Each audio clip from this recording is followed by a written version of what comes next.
Good afternoon, Sama. How you doing? You well? Good. Good. Pleasure to be sitting here with you at Bingham Riverhouse, your establishment. We're going to get into the multifaceted things that it offers here because it's not just a hotel. But what inspired your journey? Oh, that's a big question. What originally inspired it, I was 21 and I had nothing else to do. So my mum bought a B&B in the 80s, which I grew up in, and she was going to sell it. She sat us down, me and my brother and sister, and said, unless someone comes and takes over, I'm going to sell it. And at that time, it was just a B&B. We had no restaurant, no event space. But it is where we are now. It's this Georgian building by the river in Richmond. And my mum is from Kenya. So she came over in 1963 with nothing. And I grew up, I am going to answer your question, but I grew up witnessing... No, this is the answer. Yeah. I grew up witnessing her running a business with my dad, but she started the business, which was a chain of nursing homes. Mm-hmm. So I suppose even though I didn't realise I was consciously inspired, I was obviously really inspired by my mum running a business and they'd always taken buildings that were like really run down and making them something beautiful. So that's what I saw as the potential in this. It was very run down. It was not, we've refurbished it about 3 or 4 times since then.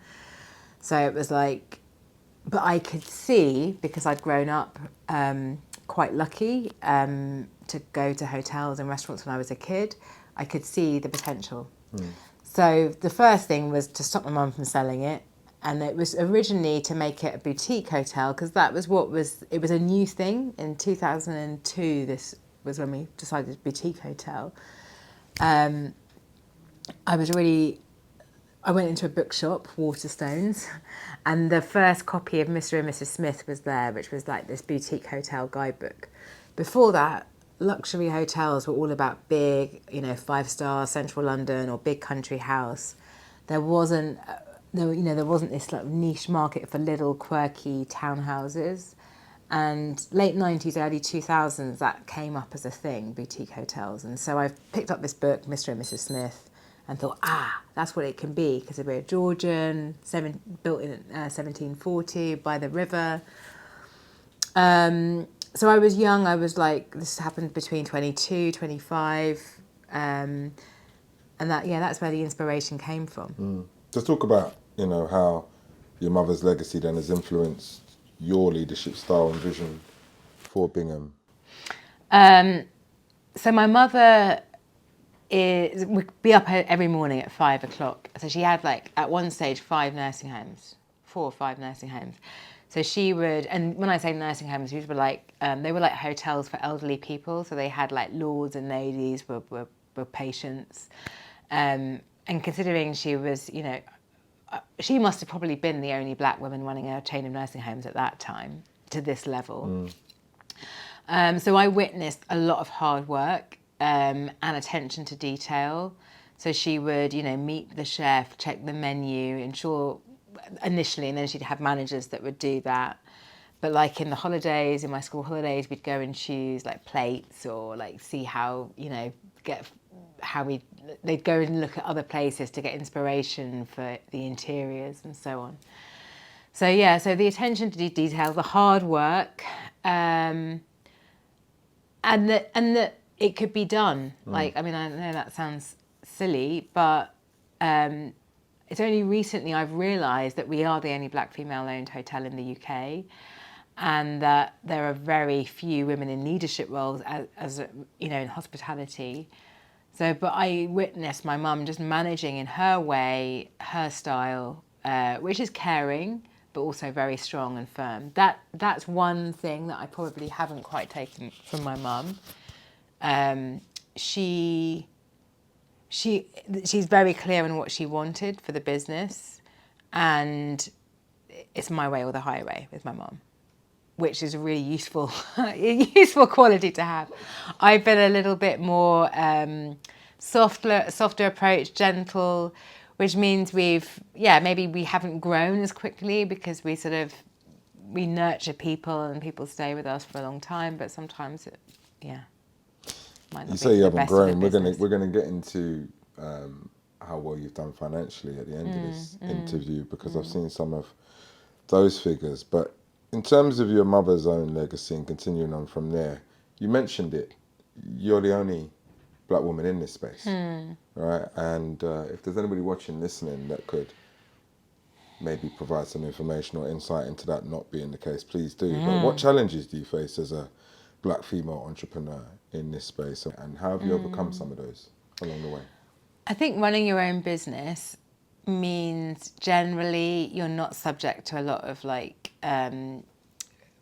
racism or, you know, holding back, because you're running, you know, I'm very lucky that I could take over my own business. If I was perhaps having to raise all of the investment to buy the building from the first get-go, it probably wouldn't have happened. Right. So I was very lucky to have inherited a business. Yes, we had to raise finance, and it was they have the building as collateral. So I personally probably haven't really felt any discrimination or, I think how maybe I've been held back or been impacted is my own lack of self-belief or comparison, because the hospitality industry, or most business and most businesses in the world of business, are dominated by white men. For example, making it a boutique hotel, the business advice was don't do that, keep more rooms, because boutique hotel, we had less rooms, bigger rooms. And luckily I had the ability to make that decision, but there's lots of times with even our own management team, because I've often employed male managers, younger male managers, white male managers, whatever, that to get my vision or get my idea for the business, like with wellbeing now, it's not easy. It takes years to actually change the team's mentality and so on.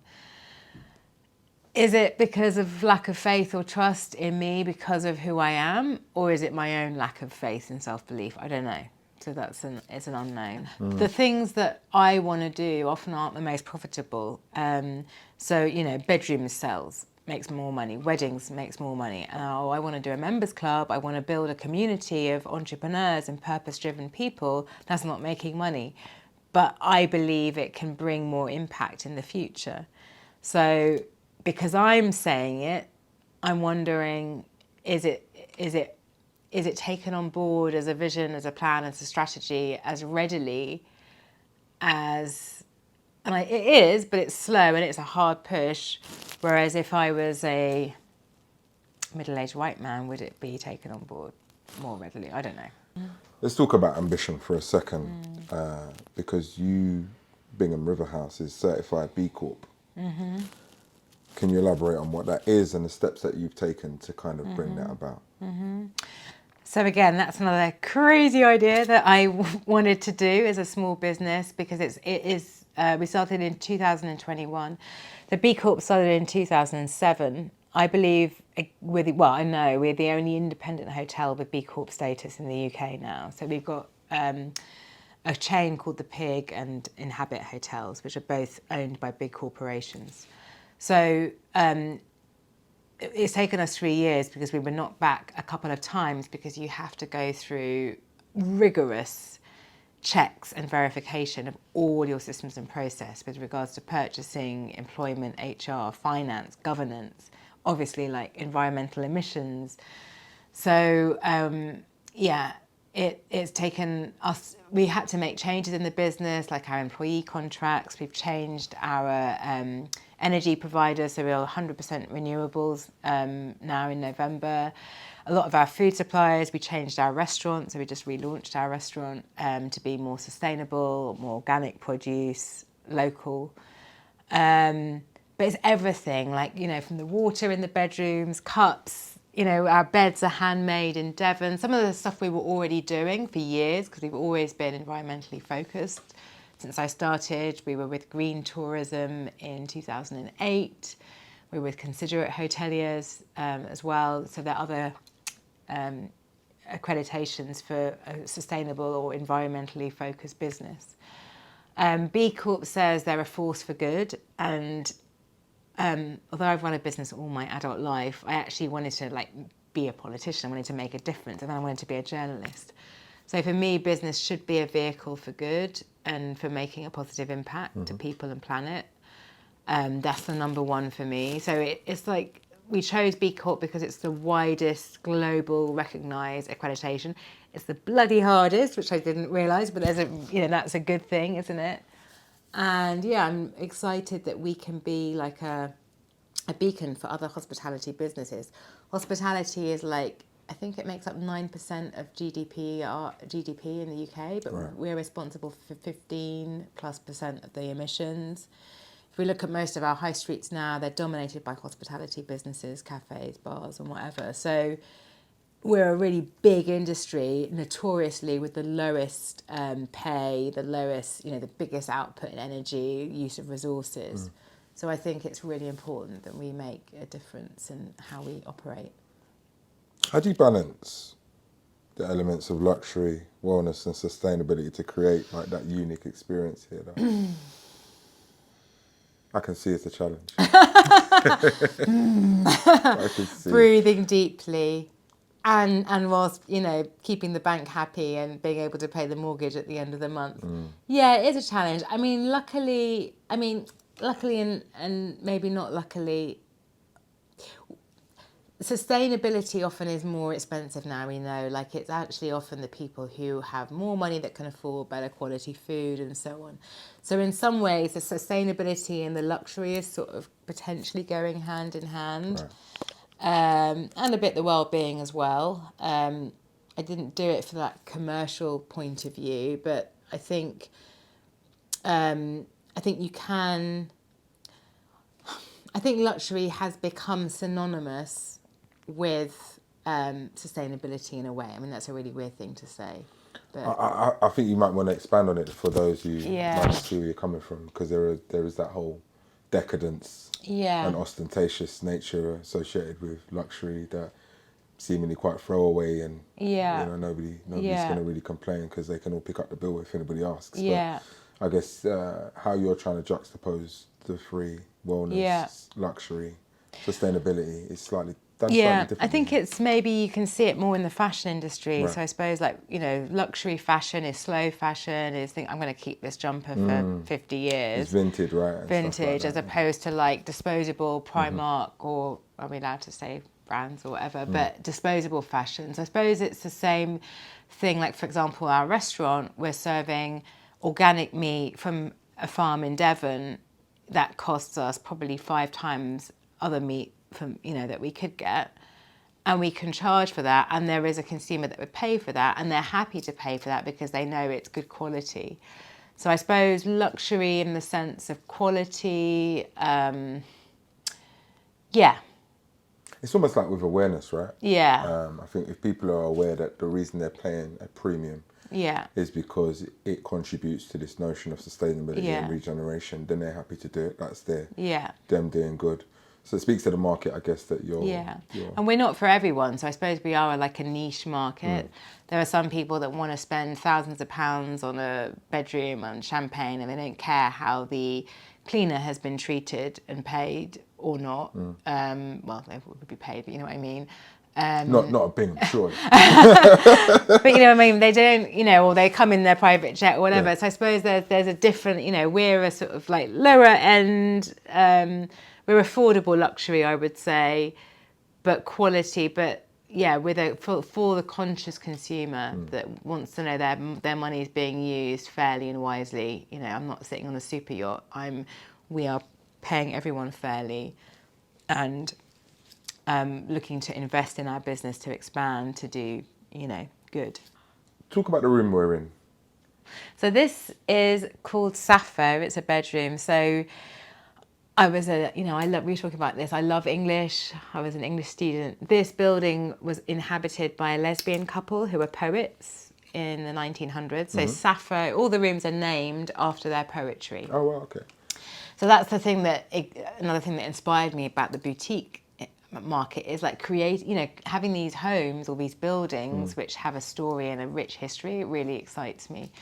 So Sappho is a collection of their love poetry that they wrote here, and we refurbished these rooms in 2019. So they're about 6 years old now. But yeah, every detail. So these chairs, I got them from a market, Kempton Market. They're refurbished. They're original like 50s chairs. So it's that table. This bed is, I've already said about the bed, but it's handmade in Devon with sheep's wool. So you'll have the good night's sleep, because I know you're concerned about your sleep. I am concerned about my sleep, yes. So people sleep like a baby on these mattresses.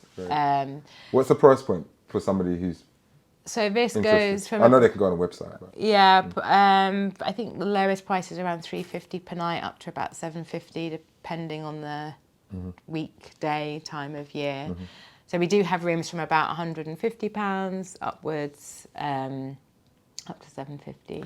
And if we want to park our boat outside, can we do that? Is that because? Yeah. Is that because we were looking for the pier? We don't have moorings at the moment, but right. we will get moorings again. Yeah. I do like that. I do like that. We're gonna. But we have bike racks, so you could cycle here. That's doable.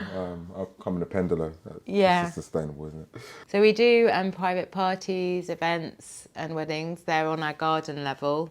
We've been doing those for about 20 years, and we also have a membership community that I really, we're growing that. So we launched that in end of 2020, beginning of 2021. What comes with that? So our main drawing area is members only during the week, Monday to Friday, and hotel guests are classed as members. So you have workspace to meet and work. And then we have a program of events. So we host monthly breakfasts, networking events, sort of thought leadership. So we have, for example, a CEO who's an AI expert and he's a meditator. He's coming to talk about his business. So I get really interesting people to inspire our community. And most of our members either have their own business or are thinking of starting or leaving corporate life, wanting to transition, or they're entrepreneurs. So we've got someone who's a futurist, she's looking ahead 20, 30 years. It's exciting. A few writers, publishers, marketing people. No limits. Yeah, no limits. So I see that forms part of your strategy, which contributed to your significant business growth, right? So last year was a 10% increase in profitability. At a time when a lot of businesses weren't doing as well. So what do you think was the reason behind that? We made a few changes. So I don't know if, obviously we've just come out of COVID, Brexit, and an energy hike of 75%. So 2022 and 2023 were disaster years financially. 2023, this increase in profitability was just, I think, us, changing some things, better management, I think being really true to what we are and who we're serving. So Refinement. Yeah, refinement. To talk about, tell us more, I guess, about the integration of Booty into the hotel. And how it has enhanced, I guess, the experience for guests. Yeah. So Booty means well-being in Sanskrit. I'm a yoga teacher. Been teaching 11 years. And do you want to reel off some of the other things that you do as well? Okay, I'm a Reiki master. I do sound bath, gong. I teach meditation along with yoga for me encaptures all of that. But yeah.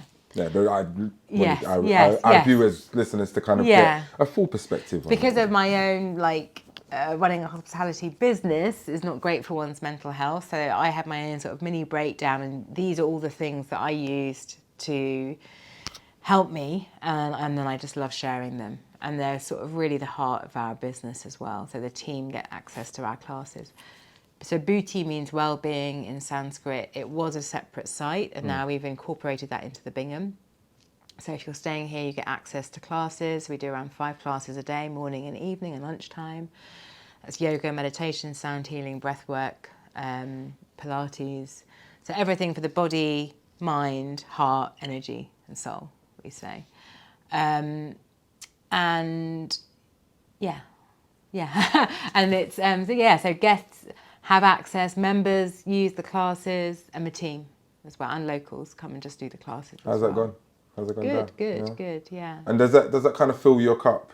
I alongside obviously running this a family business and kind of continuing that legacy, but then adding this element that's very much you to the mix? Does that kind of fill your cup just as well as running a successful, profitable business? Yeah, it does. I think it is me, but it is the world now. You know, I think it's not just, and the difference with us is a lot of hotels say that they have well-being, whatever, but it is from the heart that, the owner is doing the yoga. I'm actually teaching yoga here. So it's not just a tick box. So it is me, but I think it's what our community wants, what the world needs. A lot of the team are really on board with it. So it's sort of like the zeitgeist happening anyway. But for us, it's authentic. It's like, that's how I live and that's what we share. What advice would you offer entrepreneurs from a diverse background, kind of trying to make an impact in traditionally white-dominated spaces in the way that you have, i.e.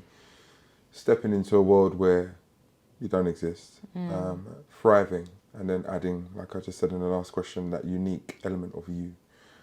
So you've got young entrepreneurs out there who are looking to emulate that type of come up.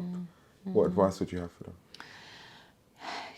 Keep true and believing in yourself. So the world doesn't like new things generally, or new people doing new things or whatever. And often we can think, I know I did, it's me. I'm doing something wrong. I've got the wrong idea. They know better. But that's generally rubbish. The easiest thing is just to do the same thing that's been done before. It's proven, they're proven, this type of person is proven. Let's go with that. So we are different because there aren't many black people running businesses in this area. But not to use any pushback to have any bearing or reflection on yourself, to keep going. And it might need a bit more energy and a bit more self-belief and determination. But just to recognise if somebody says no, it's just because they're risk averse and they're generally talking bollocks. Sorry, I don't know if I should say that. Oh, no, I like that you did though. That's good. Go on, I know you're finished there. What else? Diverse ownership. Yeah, but also I think not to let these stats of, we know 1.3% of VC funding goes to black-owned business, 0.02 I think goes to a black female-owned. First of all, VC funding is not the only way to finance your business anyway. And I think most people have horror stories in that you sort of become an employee a bit. So I think with an entrepreneur, just being open-minded to where you're going to get investment and, but to not let stats hold you back, to continue anyway, and to be open about it. One thing that we did at the hotel, we didn't do, is that we never said we were a black female-owned business until about 2 or 3 years ago. Right. So, we just thought, hotels, because they're not really owned. So now I think it's actually important. A lot of companies, suppliers, banks, they need to lend to ethnically diverse communities. So actually use it as an advantage and leverage it. So really be out there and visible with who you are and why you're doing what you're doing. You were named a finalist in the Black British Business Awards this year. Congrats on that. I know you didn't land a big gong, but in terms of visibility for black leaders in hospitality, great feather in your cap, right? Yeah. And a moment, I'd imagine, for you. Yeah. Was your mum there? She wasn't. She was in Kenya. Okay. Well, she was in Kenya. Far better place to be. Yeah. She would have been if she was there. I can imagine, man. That must have been just when you were just taking in the moment. What was that like for you? It was really inspiring to be in that room with incredible, leaders across finance, investment, all sectors. And growing up with my mum, African, who she said, she's sort of wouldn't say that there's an issue. We're just saying, there's nothing to see here, But actually being in a room with top business leaders and again, hearing the stats, the depressing stats that haven't really changed much over the last 10, 20 years. But it was inspiring and it really fired me on to go further with the business actually more than, because for me, running the business, as I said, is like about a force for good. Well, hang on, me as a black business owner, it's even more of a reason to continue and grow and to stand up and show that, yeah, it's possible. And yeah. Future plans for the Bingham Riverhouse and Booty. How do you envisage the next phase of your leadership journey looking? So this is one site, and we want to expand. So East London? Yeah, East London, North London. Yeah. I'm joking. I'm from East London. Yeah, no, I don't know.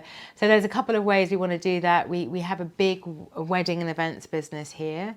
So we're hoping to get another premises where we can do just the weddings and events, Right. so that we can focus more on the membership and well-being here.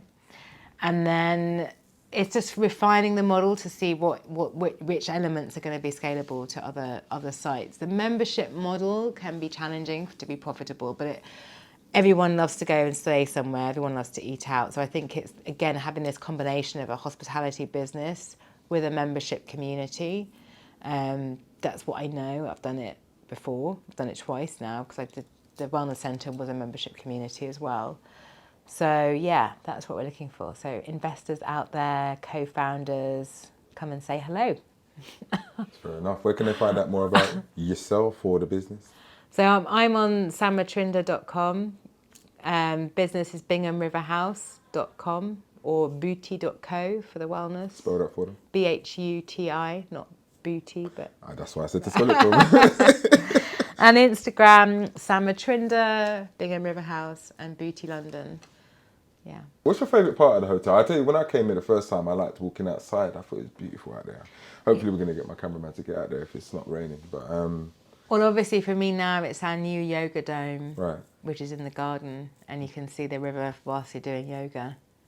Yeah, Popular? all the drawing room, because it has the hot, the real fire. It's cosy. It's the heart of the house, the other heart of the house. Yeah. Future visitors will have to come and see for themselves. Yeah. Thank you so much for your time. Thank you. Congrats with everything and good luck with moving forward. Thank you, Joel.